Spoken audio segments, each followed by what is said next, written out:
15 de agosto de 1519.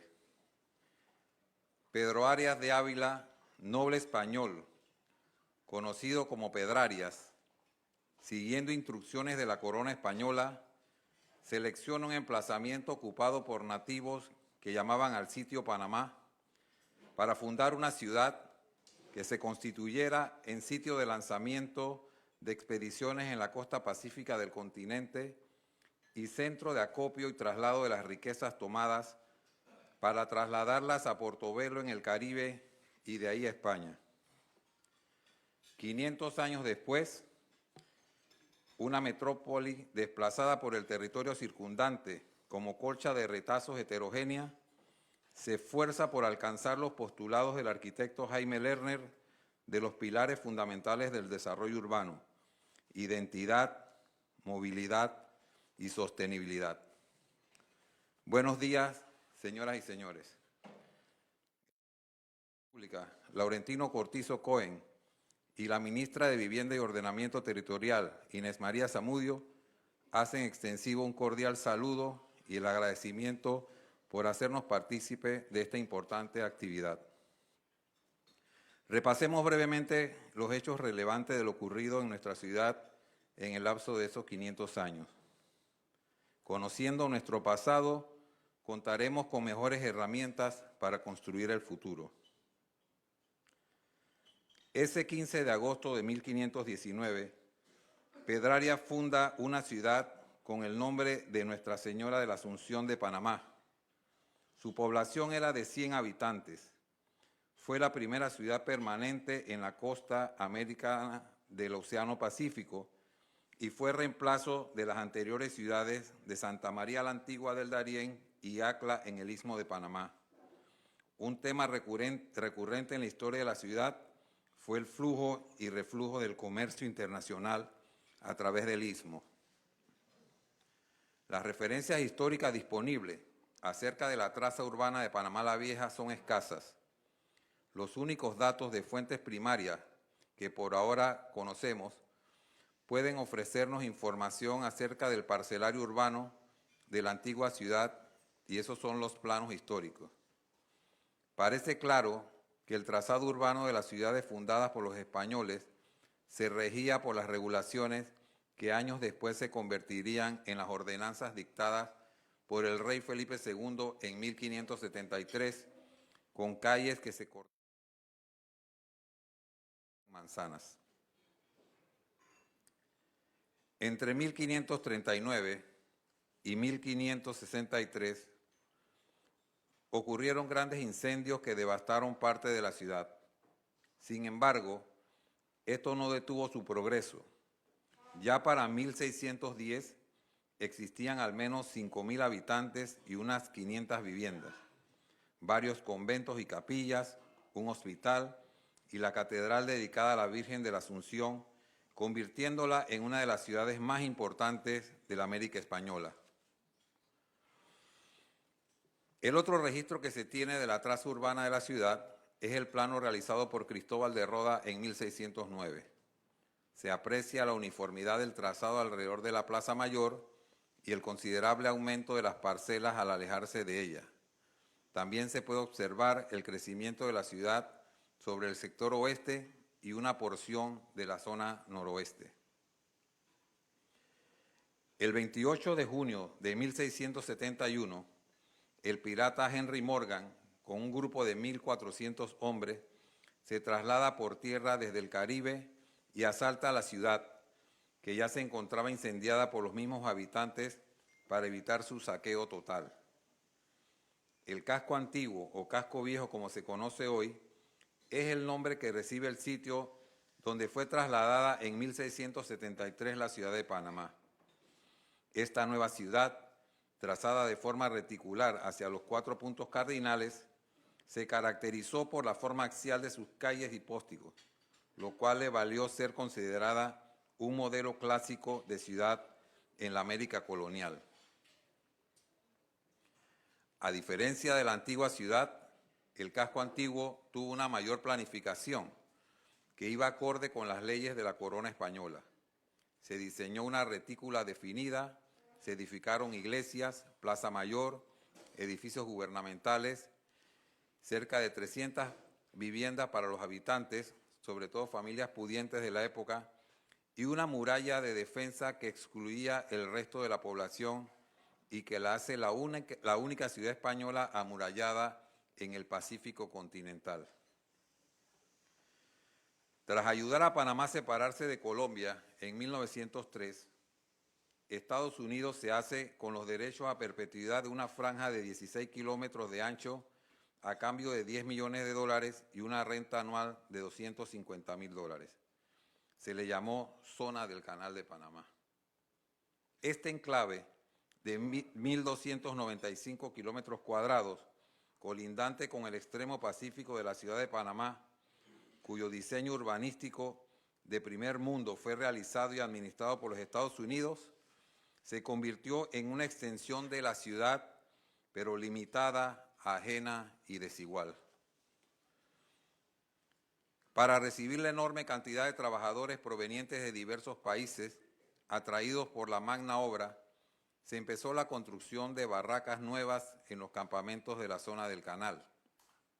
Algunos de estos, aledaños al arrabal del casco antiguo, como el Marañón y el Chorrillo, que tenían un carácter temporal. El arquitecto jefe, P. O. Wright, Jr., habló de varias prioridades, entre estas, cumplir con los requisitos del clima y elegir materiales que soportasen el transporte desde los Estados Unidos. Eran casas de madera, estaban separadas del piso mediante pilares sobre bases de concreto, tenían verandas cubiertas de malla y techos de metal corrugado. En ese mismo año se promulgaron normas específicas de construcción, las cuales fueron perfeccionadas y enmendadas en años subsiguientes. Las normas reglamentaban el tamaño de calles, habitaciones, vanos, balcones y portales, y exigían que toda edificación nueva estuviese o bien unida a sus vecinas o separada de ellas por una franja de 15 a 50 pies según el caso. Si la edificación era de madera, el piso tenía que estar a 3 pies sobre el suelo. Estas normativas estaban dirigidas al bienestar de los ciudadanos norteamericanos y por residuo a la ciudad de Panamá le llegó el beneficio de la calidad de la infraestructura y la influencia de los Estados Unidos en muchos aspectos de nuestra vida. 100 años atrás, junto con la apertura del Canal de Panamá, nuestra ciudad construyó también un nuevo barrio, La Exposición, hoy el corazón del corregimiento de Caledonia. Este lugar, que cuenta sobre los inicios de la historia republicana, es el primer sector no colonial de la ciudad. El barrio fue diseñado y urbanizado a partir de 1915 como zona planeada de expansión desde el centro histórico hacia el oriente por la avenida Central. Su nombre se debe a que en ese lugar se realizó una exposición internacional en 1916 por iniciativa del presidente panameño de la época, el doctor Belisario Porras.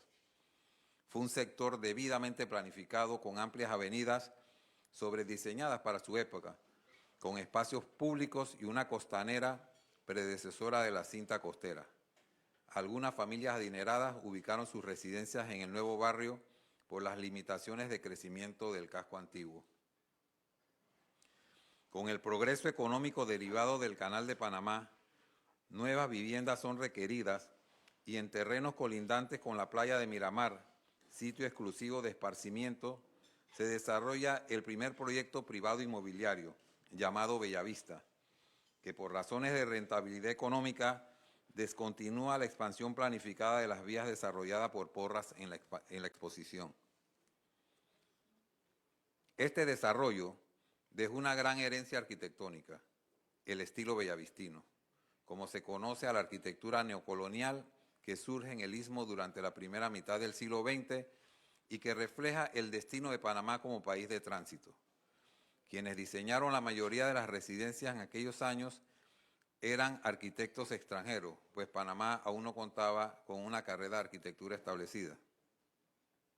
Entre ellos destacan el peruano Leonardo Villanueva Meyer y el norteamericano James Wright y su socio, el húngaro Gustavo Schey, a quienes se les atribuye el diseño de los aún sobrevivientes edificios Sousa, Hispania y Riviera de 1935 o la antigua residencia Toledano de 1937. El estilo se empleó principalmente en viviendas unifamiliares. Sus plantas eran en forma rectangular o de L. Contaban con patios exteriores e interiores, disponían de rejados de hierro, techos de teja, puertas y ventanas en forma de arco y balcones. También se utilizaba la piedra como elemento decorativo para las fachadas. Limitada por el mar y la zona del canal, surgió la gran necesidad de expansión o ensanche de la ciudad hacia el este. En 1938, el radio urbano comprendía los barrios de San Felipe, Santana, El Chorrillo, San Francisco de la Caleta, Río Abajo y Pueblo Nuevo de las Sabanas. En 1940 se contrató al urbanista austriaco Karl Brunner, quien presentó en el 41 un diagnóstico sobre los problemas urbanísticos de la ciudad.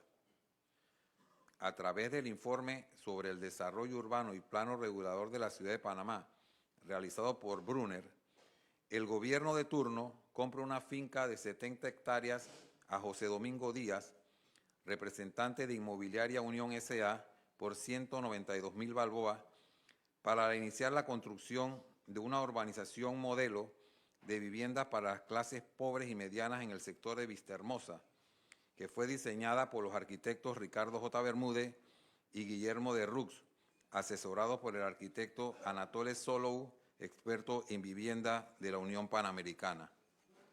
Así nace Betania, modelo de la influencia del urbanismo norteamericano de los suburbios residenciales.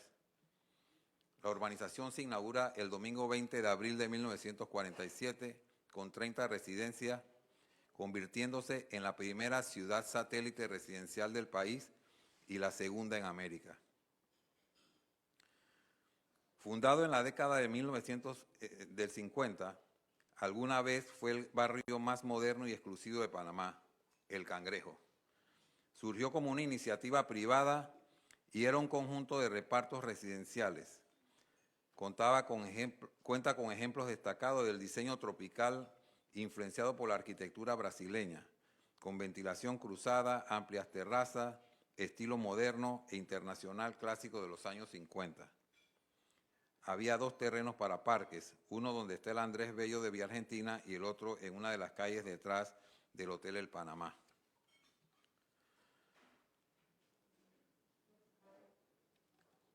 Sus inicios se remontan a la década del 40. La idea nace por empresarios panameños dirigidos por Guillermo Arango. Los arquitectos a cargo de este proyecto fueron el norteamericano Edward Stone y el ingeniero noruego Fred Severan. Les tomó 5 años ver su obra finalizada, ya que al comienzo fue difícil su construcción por lo escabroso del terreno. El Panamá Hilton, primer nombre que se le dio, abrió sus puertas el 15 de enero de 1951. Punta Paitilla nació a finales de la década del 60. Era un accidente geográfico en plena bahía de Panamá que albergaba tan solo un par de edificios altos como el Hotel Holiday Inn. Por la ubicación de la sinagoga, atractivo para los hebreos, se ha convertido hoy en un laberinto de calles rodeada por torres de apartamentos de gran altura. Antes aparece Miraflores como un barrio periférico, muy próximo al límite de la ciudad, decretado por acuerdo municipal en 1953 y al límite con la antigua zona del Canal. Fue la primera barriada residencial de educadores en Centroamérica, fundada por Sara Sotillo, dirigente del Magisterio Panameño Unido y modelo de desarrollo cooperativo. La ciudad sigue extendiéndose hacia el este con el mismo modelo de suburbios de baja densidad, con los consecuentes problemas de movilidad y provisión de servicios, y hacia el oeste más allá del canal. En medio, con la reversión de la zona del canal, se mantiene un oasis de desarrollo conocido como áreas revertidas, controlado y protegido por la Ley 21 de 1997. En medio de todo este desarrollo regulado y formal, camina paralelamente otro, el informal, las llamadas barriadas brujas por su surgimiento de la noche a la mañana, y entre las cuales destacamos Loma de la Pava, San Sebastián y Boca de la Caja. Tiene su máxima expresión en este desarrollo en San Miguelito, constituido en distrito en la década del 70. Los mayores usos de suelo a nivel del distrito de San Miguelito están representados por las categorías residenciales de baja densidad, rastrojos y pastos y bosques secundarios. El desarrollo de estos extensos modelos de ocupación del territorio, donde no existen más que viviendas, sin provisión de servicios públicos ni acceso a los centros de trabajo, ocio y comercio, conlleva la necesidad de largos traslados basados en el uso del automóvil particular. El crecimiento urbanístico en San Miguelito históricamente no ha sido planificado, por lo que las viviendas se caracterizan en ciertas áreas por ser de autoconstrucción y producto de migraciones e invasiones, por lo que es frecuente que en la época de lluvia se presenten deslizamientos y derrumbes de casas que se encuentran en este tipo de comunidades. Ubicado adyacente al sitio donde Pedraria fundó la ciudad casi 500 años antes, en el año 1995, fue presentado el proyecto urbanístico Costa del Este a la luz pública. Desde ese momento se convirtió en una de las áreas con mayor progreso inmobiliario de la ciudad de Panamá. Se diseñó con esquemas de primer mundo, con una infraestructura moderna, con amplias calles y con unas normativas que permitían un desarrollo controlado. Según las previsiones hechas por los expertos, la población del área metropolitana de la ciudad de Panamá para el año 2020 alcanzaría 1.8 millones. El cálculo estaba consignado en el Plan de Desarrollo Urbano de las Áreas Metropolitanas del Pacífico y del Atlántico, hecho en 1997. De acuerdo con el documento, la población del área metropolitana a los 10 años sería de 1.4 millones de personas. La ciudad, gracias al crecimiento de población, ha sido demandada hacer nuevas calles y vecindarios, aunque frecuentemente las calles no son muy ordenadas o cuadriláteras. Contrario a lo que algunos argumentan sobre que en Panamá nunca ha existido planificación, la historia demuestra lo contrario, aunque no estemos de acuerdo con su planteamiento e implementación. Una vez Panamá se declara república independiente, se inician las primeras gestiones en materia urbanística con la expedición de la Ley 47 de 25 de noviembre de 1928, que ordenaba el levantamiento de los planos de mejoras y desarrollo futuro de la ciudad y de las cabeceras de provincia. Cerca de 1940, el urbanista Carl Brunner elaboró el estudio denominado Desarrollo Urbano y el Plan Regulador de la Ciudad de Panamá, mejor conocido como el Informe Brunner, que presenta un análisis profundo de los principales problemas urbanos y de la vivienda, así como importantes aportes a la planificación urbana. A raíz de ello surge la Ley número 78, de 23 de junio de 1941, por la cual se reglamentan las urbanizaciones en la República de Panamá. Esta fue encomendada al entonces Ministerio de Salubridad y Obras Públicas. Más tarde, en agosto de 1944, se crea el Banco de Urbanización y Rehabilitación, con el propósito de solucionar el problema de la vivienda popular, urbanizar las áreas urbanas, suburbanas y rehabilitar sectores en deterioro. En el año 1953, mediante la Ley 3 de 20 de enero, se crea el Instituto de Fomento Económico, que a través de su Departamento de Urbanización y Rehabilitación, DUR, tenía la función principal de fomentar la construcción de viviendas para las clases más necesitadas. Con la disolución del Instituto de Fomento Económico, se crea el Instituto de Vivienda y Urbanismo, IVU, con autonomía propia, mediante la Ley 17 del 29 de enero de 1958 para impulsar la construcción de viviendas y urbanizaciones.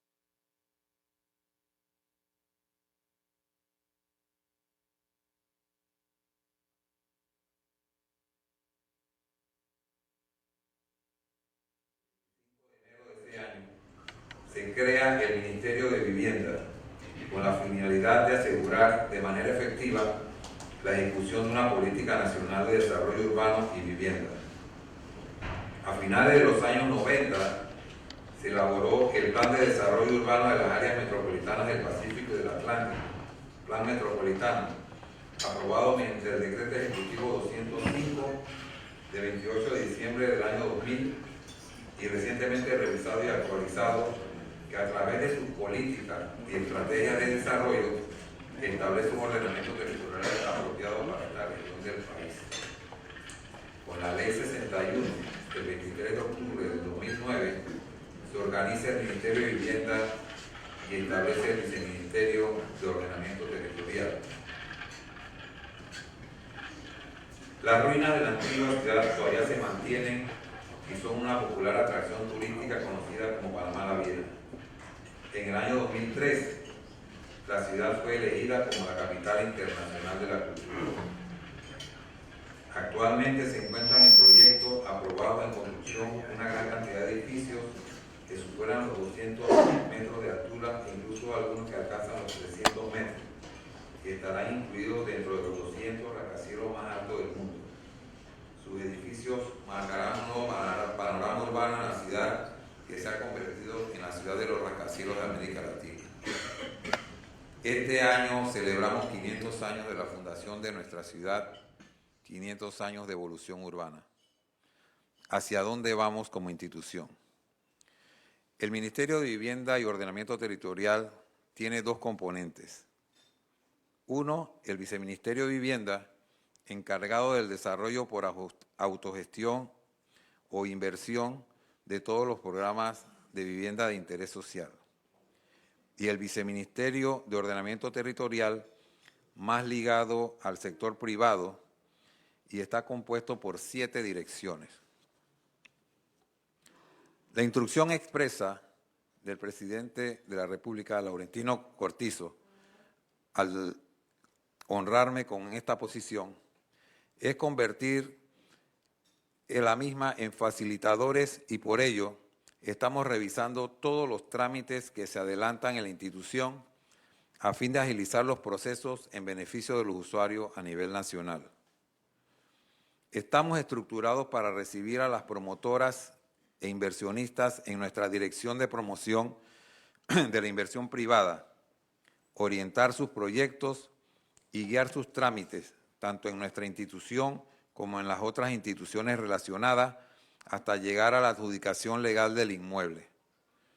También se encarga esta dirección de llevar el programa Fondo Solidario de Vivienda, que consiste en un aporte que hace el Gobierno Nacional a través del MIBIOT y de carácter intransferible para personas y familias de bajos ingresos de la economía formal e informal por un monto de 10.000 balboas en viviendas cuyo precio no exceda la suma de 60.000 balboas.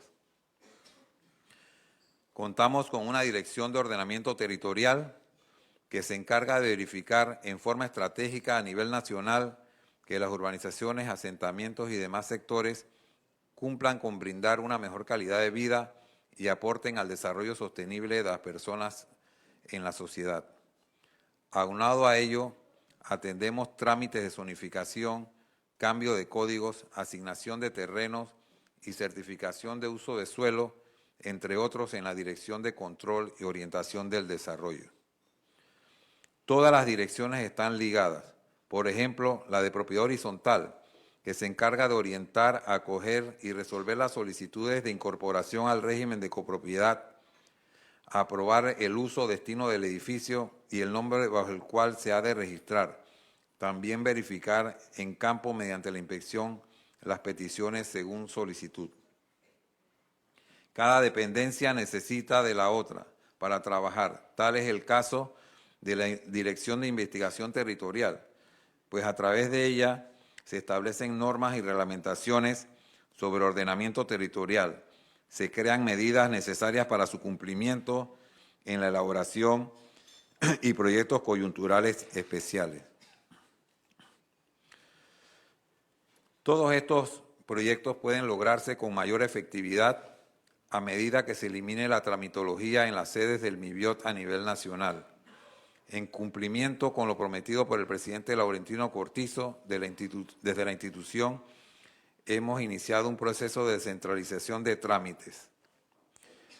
Empezamos con la Dirección de Ventanilla Única, que hasta el pasado 26 de julio se encargaba de realizar todos los trámites de aprobación de planos de urbanización desde la sede del MIBIOT en Plaza Edison. Por medio de la resolución 511, se autoriza a la regional del MIBIOT en Chiriquí a revisar y aprobar los planos de urbanizaciones y parcelaciones en sus diversas etapas. Hoy inició el proceso de descentralización de ventanilla única que atenderá en la regional ubicada en Santiago los planos que se produzcan en Veraguas, Los Santos, Herrera y Coclé.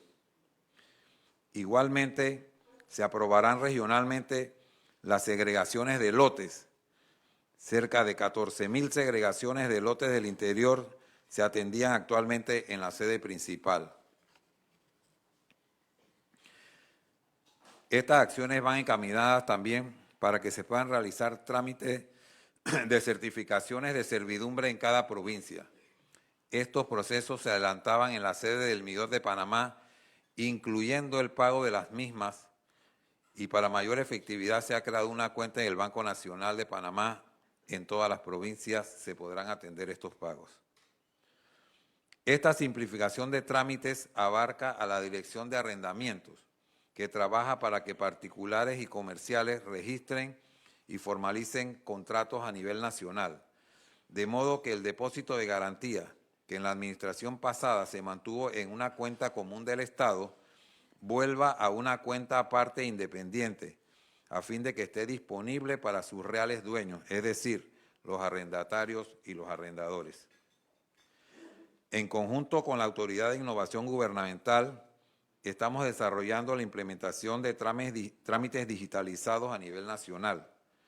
Estas nuevas disposiciones coadyuvarán al cumplimiento con las normas y redundarán en la modernización y transparencia que exige la ley y en beneficio directo de los usuarios.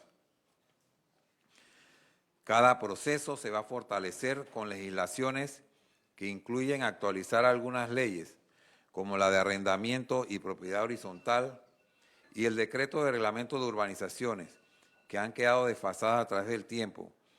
Y para ello contamos con el apoyo del ministro consejero José Alejandro Rojas, con quien además estaremos trabajando coordinadamente la ley de intereses preferenciales y la de leasing inmobiliario, entre otros aspectos de importancia. Nos encontramos gestionando con instituciones como el Banco Interamericano de Desarrollo, asimismo con el Banco de Desarrollo de América Latina y otras entidades que se encargan de realizar estudios sociales en materia de vivienda para desarrollar políticas de espacio público, asentamientos informales, vivienda social y otros. Reiteramos nuestro compromiso expresado en el Plan de Acción Uniendo Fuerzas con las nueve tareas que tienen como objeto principal revisar y ejecutar las políticas de ordenamiento territorial, concluir los programas de vivienda social, conversar con diferentes sectores la propuesta de Reglamento Nacional de Construcción que haremos efectivas con el apoyo de todos ustedes. Muchas gracias.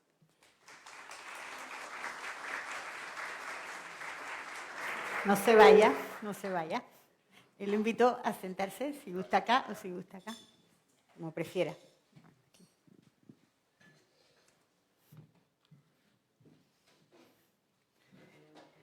Muchas gracias por esa exposición que nos ha llevado desde el pasado y nos ha traído hasta este momento. Para la sesión de preguntas siempre le pedimos al invitado ser puntual en las respuestas porque solemos recibir muchas. Yo quisiera empezar por una, viceministro. Usted nos ha hablado de un mandato que evidentemente está enfocado en reactivar al sector. Todo el tema de facilitar los trámites, que pues aquí siempre ha habido una queja de que hay mucho papeleo. Pero le voy a hacer una para empezar. ¿Cuál va a ser el aporte de esta administración a la ciudad?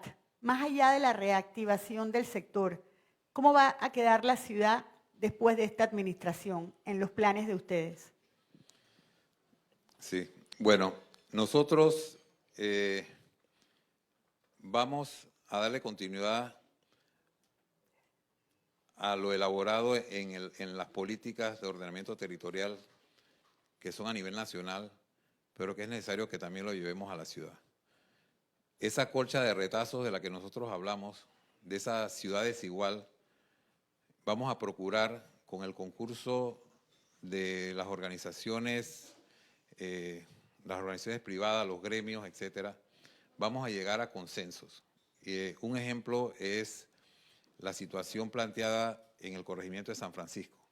Recientemente, en una reunión en que nos invitó el Instituto Panameño de Arquitectura y Urbanismo, expresábamos que nosotros consideramos que la posición planteada por los que elaboraron la propuesta, como los que ahora la adversan, es necesario que nos sentemos en una mesa y lleguemos a consensos para lograr una mejor ciudad. Al final lo que queremos es tener una ciudad más amable, una ciudad que cumpla con esos postulados que hablábamos al principio de Jaime Lerner, una ciudad con una mejor movilidad, una ciudad que salvaguarde su identidad y una ciudad sostenible principalmente. Si tuviera que traducir esos tres elementos, digamos, alguno de ellos, a lo mejor movilidad o sostenibilidad, en un objetivo preciso, medible, con un tiempo específico, ¿podría dar un ejemplo para poder entender? Porque son aspiraciones que todos tenemos en abstracto, pero creo que para tener esa sensación de avance necesitamos saber, bueno, en materia de movilidad se va a hacer esto que nos va a llevar a esto, sostenibilidad esto que nos va a llevar a esto. ¿Podría dar algún ejemplo? Sí, bueno, comencemos por identidad, salvaguardar nuestra identidad. Para eso estamos trabajando directamente con patrimonio histórico y ya estamos trabajando en unos proyectos en el casco antiguo. Y aunque no es en el marco de la ciudad, pero también tenemos instrucciones de la ministra de coordinar con el nuevo ministro de Cultura los temas de Portobelo, San Lorenzo y otros. O sea, salvaguardar nuestra identidad, proteger no solamente nuestro patrimonio arquitectónico antiguo, sino hasta el reciente. Eso es velar por la identidad de la ciudad. En temas de movilidad, hay un aspecto fundamental. Definitivamente que el metro ha venido a cambiar la situación de nuestra ciudad en tema de movilidad, pero ha habido una falla desde su planteamiento inicial, y es que no se ha desarrollado el sistema de alimentación del metro.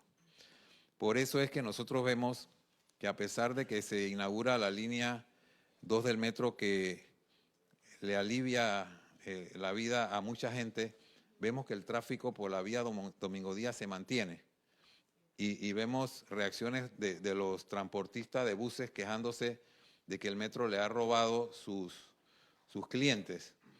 Y es porque el propósito del transporte masivo, que es que se suplante el uso individual del automóvil, no se logra porque nosotros no hemos garantizado el origen y destino de nuestro recorrido. Para eso, desde que yo salgo de mi casa, yo tengo que tener garantizado cómo llego a la línea del metro y cómo cuando salgo de la línea puedo llegar a mi destino. Si nosotros no establecemos un buen sistema de alimentación, las personas van a seguir reacias a dejar sus automóviles particulares para usar el transporte masivo. Con el tema de la sostenibilidad, pues nosotros, toda la infraestructura que nosotros desarrollemos tiene que ser sostenible. Nosotros si estamos desarrollando líneas del metro, nosotros tenemos que tener la capacidad de que el fluido eléctrico no falle, que si nosotros estamos extendiendo nuestra ciudad, que si estamos densificando nuestra ciudad, la capacidad de la infraestructura tiene que ser suficiente. Eso es sostenibilidad. Nosotros no podemos a veces ilusos de pensar vamos a desarrollar una gran cantidad de espacios públicos si nosotros no tenemos la capacidad de sostenerlos. Entonces creamos una cantidad de parques que terminan descuidados. Sostenibilidad es que todo lo que nosotros hagamos pueda mantenerse en el tiempo. Bueno, vamos con las preguntas de los invitados. Aquí uno plantea, vemos muchos planos y proyectos aprobados que no cumplen con la densidad según la zonificación que tenemos. ¿Cómo van a garantizar a la comunidad que esto se cumpla con los proyectos ya iniciados? Bueno, recuerden que el Ministerio de Vivienda y Ordenamiento Territorial ve los temas de lotificación y de urbanización. Por ley, el componente de edificación es un componente que lo controla y lo administran los municipios. Sin embargo, yo le voy a hablar como arquitecto, ahora no como viceministro, y aclaro que de mis 40 años de ejercicio profesional, solamente el 25% he sido funcionario público. O sea, el 75% de mi ejercicio profesional ha sido privado. Yo no conozco, habrán excepciones, pero yo no conozco ningún arquitecto que haga un proyecto fuera de unas normas. Es posible que nosotros no estemos de acuerdo con las normas, pero hay unas normas que nos rigen. Esos proyectos que dicen que las personas construyen fuera de la densidad, muchas veces desconocimiento de los ciudadanos. Por eso nosotros en la anterior administración colocamos el documento gráfico en la web para que cualquier ciudadano pudiese ubicar vía internet su lote y conocer cuál es el uso de suelo de su terreno. Yo le digo, hay lugares como en barrios como la Alameda, que es una zonificación RE, que el barrio se desarrolló con viviendas unifamiliares, pero la norma permite edificios. Yo que he construido mucho en esta área, había unos clientes que me decían, ¿cómo permitieron este edificio? Porque la norma lo permite. Entonces, yo creo que los ciudadanos deben informarse un poco de cuál es la realidad del sitio donde viven, cuál es el uso de suelo y cuál es la potencialidad del mismo. El invitado pregunta, ¿se creará un departamento de urbanismo que además reglamente la movilidad? Bueno, eso es parte de lo que maneja el ministerio actualmente, ¿no? En la Dirección de Ordenamiento Territorial se analiza no solamente la distribución de los usos de suelo, sino que se maneja integralmente todo el tema de la infraestructura, incluyendo el tema de la movilidad. Pero definitivamente que hay otros entes especializados del Estado con los que nosotros trabajamos conjuntamente. Esto lo trabajamos en paralelo con las otras instituciones. Trabajamos muy de cerca con la Secretaría del Metro. Es más, la definición de las áreas de influencia de cada línea son desarrolladas en el Ministerio de Vivienda en la Dirección de Investigaciones Urbanas. Viceministro, usted y anteriores expositores que hemos tenido sobre este tema plantean algo que va contra la percepción general, el hecho de que la ciudad no está tan densamente poblada como uno cree, que más bien hay áreas dentro de la ciudad que podrían alcanzar mayor densidad y eso contrarrestaría el hecho de que se construya en áreas tan alejadas donde no hay servicios públicos. ¿Podría identificar cuáles son esas áreas dentro de la ciudad que sería ideal densificar y si hay algún programa que estimule el hecho de que se desarrolle esas áreas versus áreas más alejadas? Sí, bueno, mire, yo creo que nosotros tenemos que definir ya el límite de la ciudad, porque la ciudad no puede seguir extendiéndose porque vamos a llegar a Darién. Esta es una ciudad que tiene cerca de 90 kilómetros de largo y su extensión es comparable a la ciudad de Bogotá, que tiene 8 millones de habitantes. La densidad en la ciudad de Panamá es de 59 personas por hectárea. Si nosotros tenemos que en nuestras normas 50 personas por hectárea es rural, eso es un reflejo de que nosotros somos una ciudad pocamente densa, ¿no? Y esto tiene sus consecuencias. Nosotros, precisamente, por no estar densificados, tuvimos que gastarnos $2.000 millones en la línea 2 del metro y vamos a tener que gastarnos $4.000 millones para atender el oeste por no haber ocupado debidamente el territorio que tenemos. Y esto está planteado en el plan metropolitano, la densificación de todo el territorio. Con mis estudiantes de planeamiento en la USMA, estamos haciendo un estudio de toda la 12 de octubre y la Ernesto Telefebre. Y ahí encontramos ya verificado en campo la baja densidad que hay en esos lugares. Yo le pongo el ejemplo de Caledonia. En Caledonia hay muchos espacios, muchos de estos lotes que son del Estado y que deberían aprovecharse para el desarrollo, porque nos vamos haciendo construcciones en la periferia donde tenemos que suministrar infraestructura. Y es que la infraestructura no es solo la infraestructura física, no es alcantarillado, acueducto, electrificación, sino la infraestructura social. Claro. Entonces, tenemos una infraestructura social que no está debidamente aprovechada. Tenemos, inclusive, hay escuelas las cuales se está planteando cerrarlas por la baja asistencia que tienen. Entonces, podríamos, con la densificación, aprovechar la infraestructura social y física existente, y eso sería mucho más rentable para la ciudad. ¿Y tienen o van a aplicar mecanismos para incentivar justamente la densificación en áreas como Caledonia, la 12 de octubre que usted menciona? Sí, nosotros tenemos ya ideas desarrolladas, inclusive con respecto al metro, ¿no? A la línea del metro hay algunos planteamientos también con otro tipo de modelos de gestión. Uno de los propósitos de la modificación de la ley de arrendamiento es tratar de incentivar también esa alternativa, porque está demostrado, sobre todo en las nuevas generaciones, ¿sí? Los millennials no están como muy interesados en comprar. Entonces nosotros tenemos que ofrecerle diferentes alternativas y el arrendamiento puede ser una opción, pero no tenemos una ley que incentive esto. Al contrario, desde 1900, la ley del 73 hizo que muchas personas que se dedicaban a esta actividad dejaran de hacerlo. Le pregunto, arquitecto, ¿el programa de vivienda con subsidio y ahorro Provisa existe aún?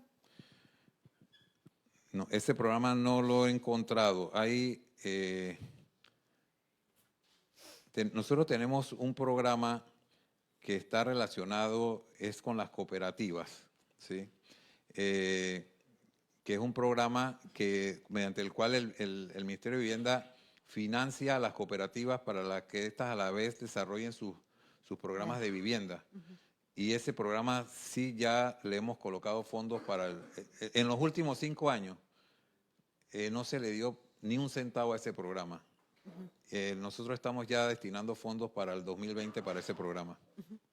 Otro invitado pregunta, ¿cómo podrá modernizar la dirección de arrendamiento?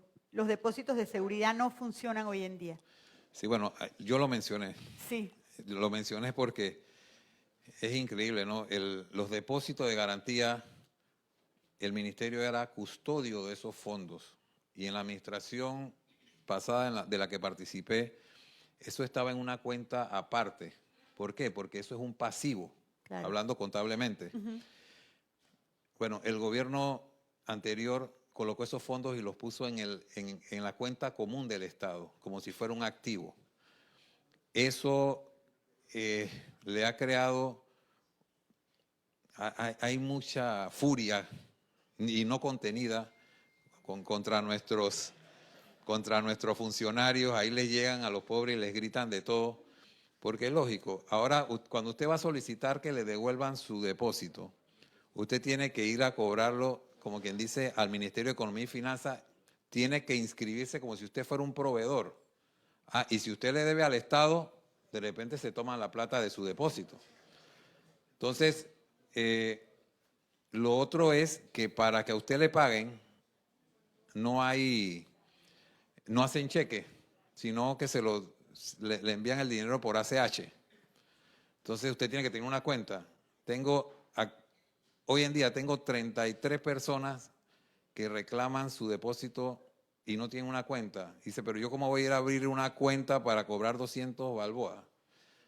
Eso ya nosotros lo estamos resolviendo.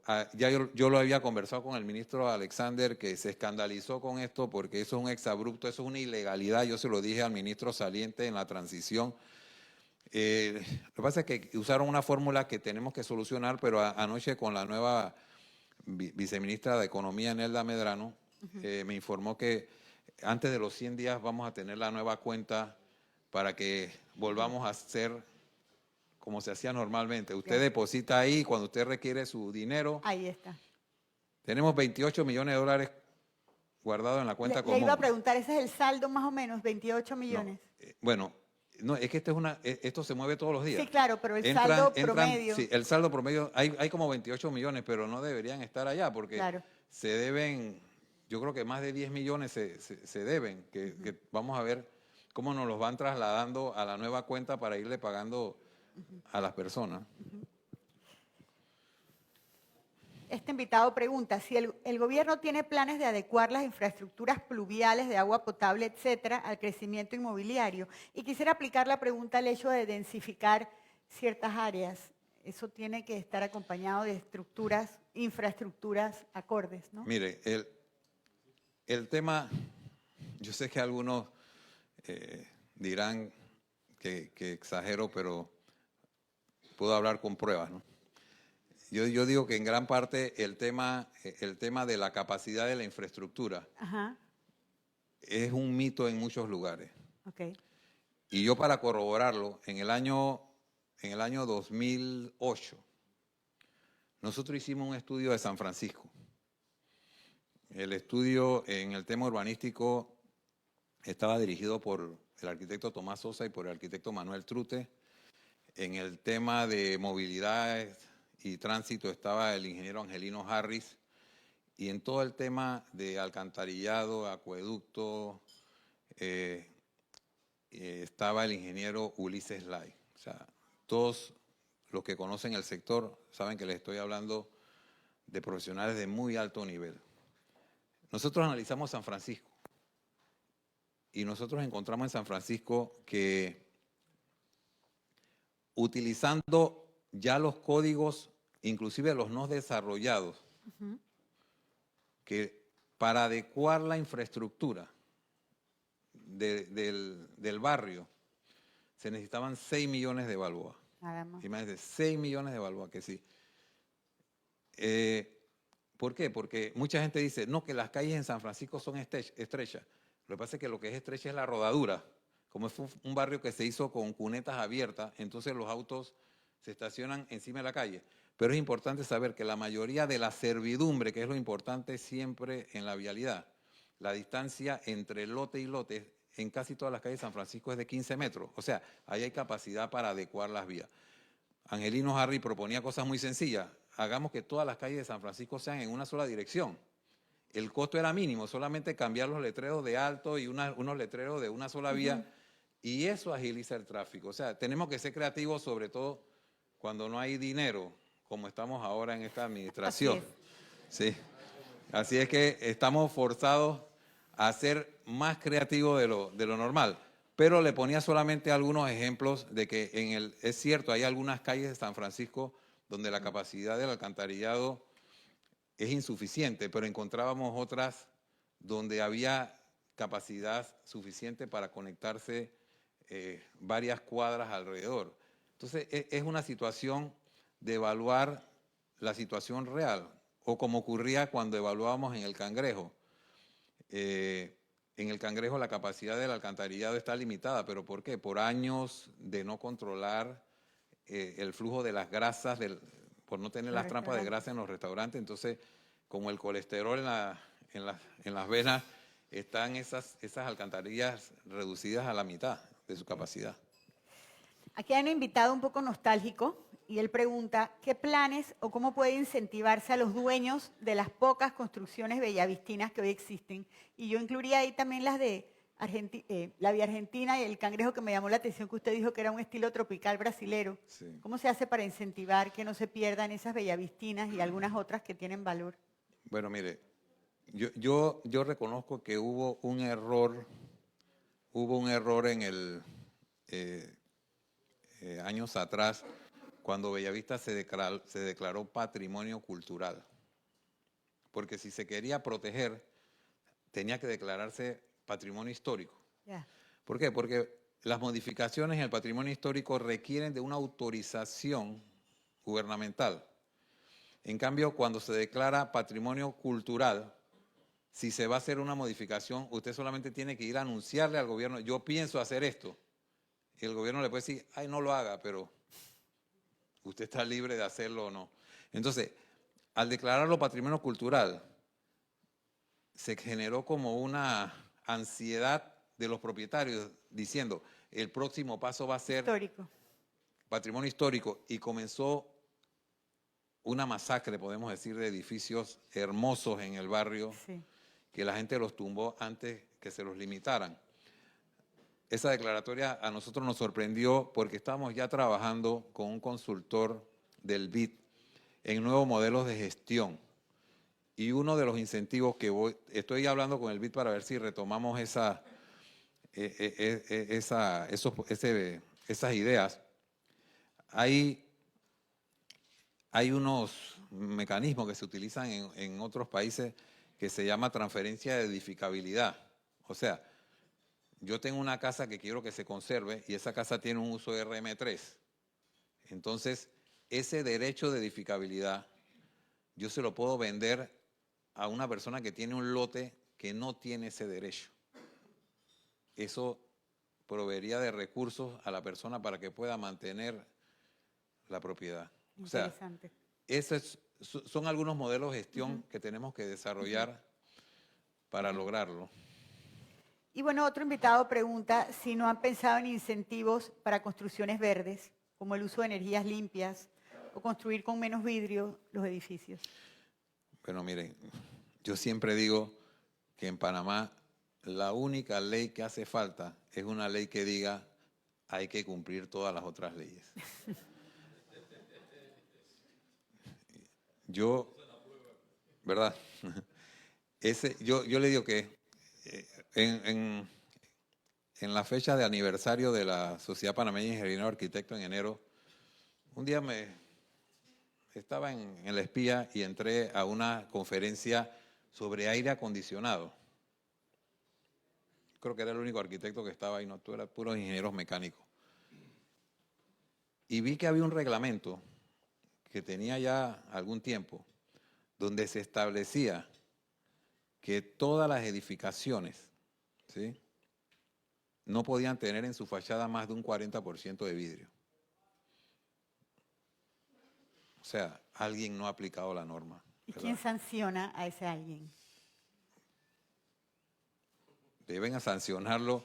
Primero hay que, eso si usted se pone a ver, eso se llama incumplimiento de deberes de funcionario público, ¿no? ¿Sí?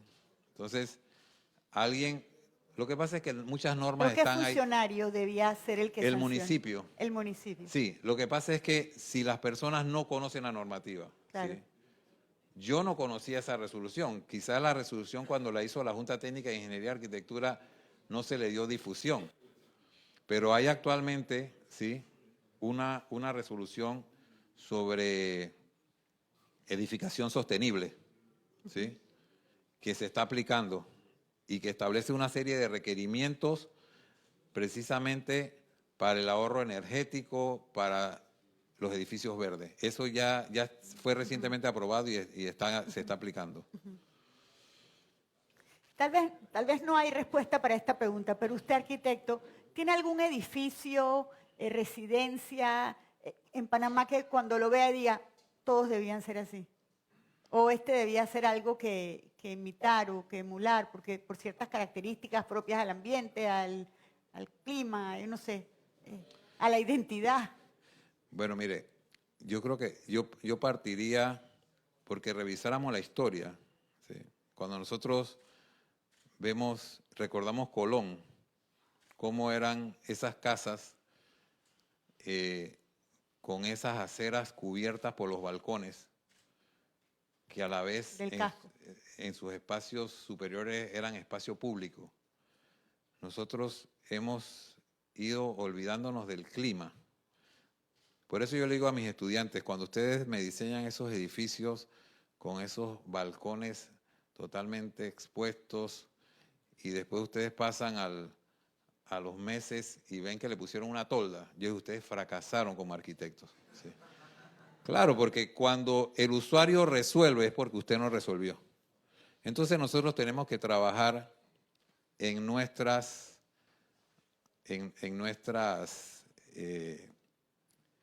universidades para inducir a los nuevos profesionales. Pero sí tenemos muchas obras que pudiese destacar. No lo voy a mencionar porque después mis colegas del Colegio de Arquitectos se ponen algunos celosos porque no los mencioné. Bueno, ¿no? ahora cuando terminemos, que ya no estemos con micrófono, lo comentamos. Le digo. Arquitecto, ¿en qué tiempo estima tendrá la normativa de lo anunciado con respecto a la ampliación del tramo de interés preferencial y el leasing inmobiliario? Bueno, mire, yo sabía que me iba a preguntar eso. No sé. Así es que anoche hablé con el viceministro Almengor. Estamos aspirando que la próxima semana en el gabinete estamos llevando la ley de intereses preferenciales. La próxima semana. Y antes de cumplirse los 100 días de gobierno, vamos a tener la de leasing inmobiliario. Y otra pregunta también con temas relacionados a nuevas leyes. Dice, el proyecto de ley de las asociaciones públicos-privadas da cabida para el MIBIOT y proyectos de ordenamiento territorial. Sí, esa es una ley amplia, donde, es más, ya se me han acercado algunos desarrollistas planteándome algunas ideas al respecto. Yo creo que han leído la ley que fue aprobada ayer en primer debate. Le abre muchas posibilidades a muchos empresarios que ya comienzan a desarrollar sus propuestas.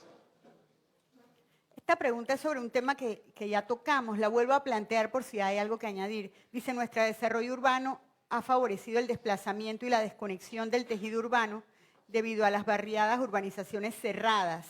Bueno, no es la lejanía, sino el hecho de que son cerradas.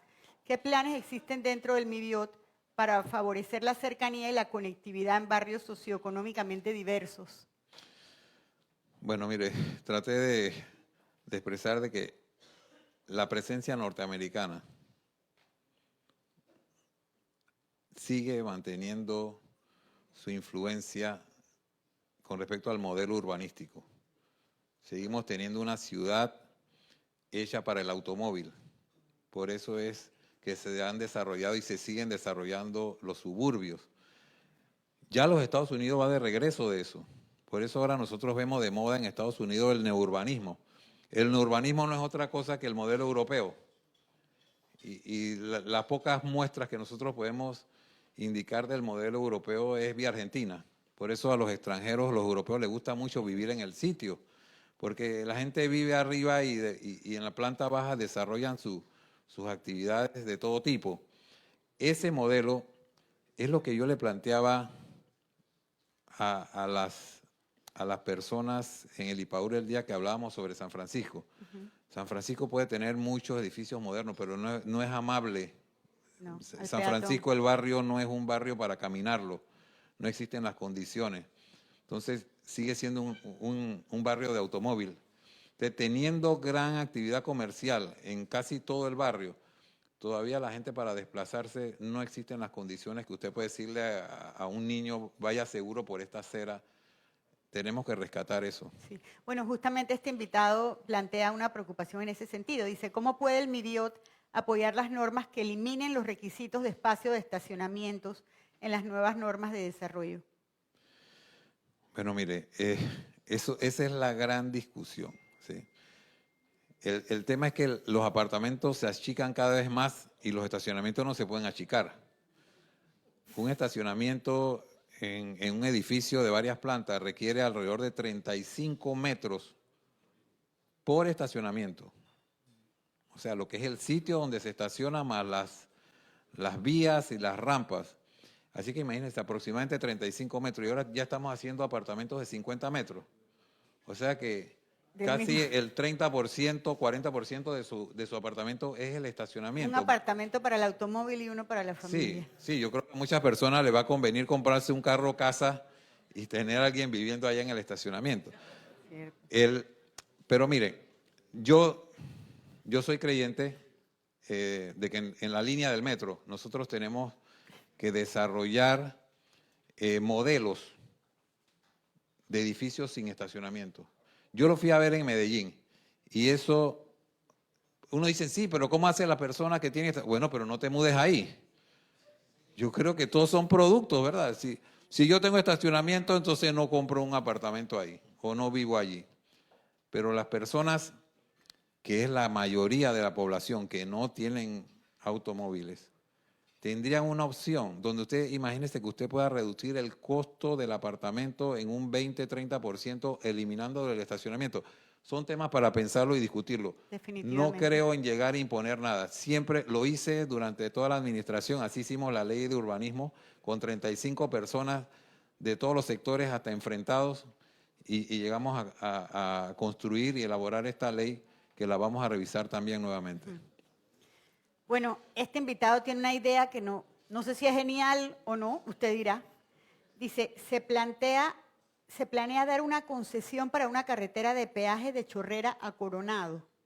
Le ahorraría al gobierno y a los panameños el gasto del corredor de las playas. Es una APP, me hablan, yo lo pongo en contacto con el ministro Sabonge. Bueno, Ese es una APP, por ejemplo. sí. Alguien que plantee eso como un negocio y plantea la carretera, la construye y la opera durante X cantidad de años. Esa es una asociación público-privada. Perfecta. Bueno, y este invitado pregunta, ¿por qué no actualizar el mapa de zonificación con modificaciones en la Gaceta Oficial? Bueno, no es en la Gaceta Oficial. Nosotros eso lo tenemos en el documento gráfico que está en la web. Pero quiero decirle algo que urgentemente voy a sentarme con las autoridades del municipio de Panamá. Como el municipio de Panamá, producto de la Ley 6, se convirtió en autoridad urbanística, es el único en el país porque tiene la capacidad administrativa, financiera y técnica para hacerlo, los trámites de cambio de uso de suelo en el Distrito de Panamá se tramitan y se aprueban en el municipio. Ya. Entonces, por la situación de conflicto que hubo entre el municipio y el ministerio en la administración anterior, esa información producida en el municipio no se trasladó al ministerio. Entonces el documento no está actualizado. Entonces las personas recurren al documento, pero ahí no está la información. Entonces nosotros creemos, y no solo para el municipio de Panamá, que las certificaciones de uso de suelo y el manejo de ese documento debe estar en los municipios. O sea, ya, que no lo haga el MIBIOT, porque que ellos hagan cambios y luego nos los manden a nosotros para que lo coloquemos en la web. Yo creo que con el tema de innovación, que pensamos, entre otras cosas, actualizar documentos como ese, podríamos trabajar en línea con los municipios y quizás el acuerdo sea que trabajemos conjuntamente y podamos tener actualizado. Lo importante es que si no se tienen actualizada esta información, podemos llegar a los inversionistas a plantearse erróneamente una perspectiva sobre lo que van a hacer con su inversión en nuestro país. Así es.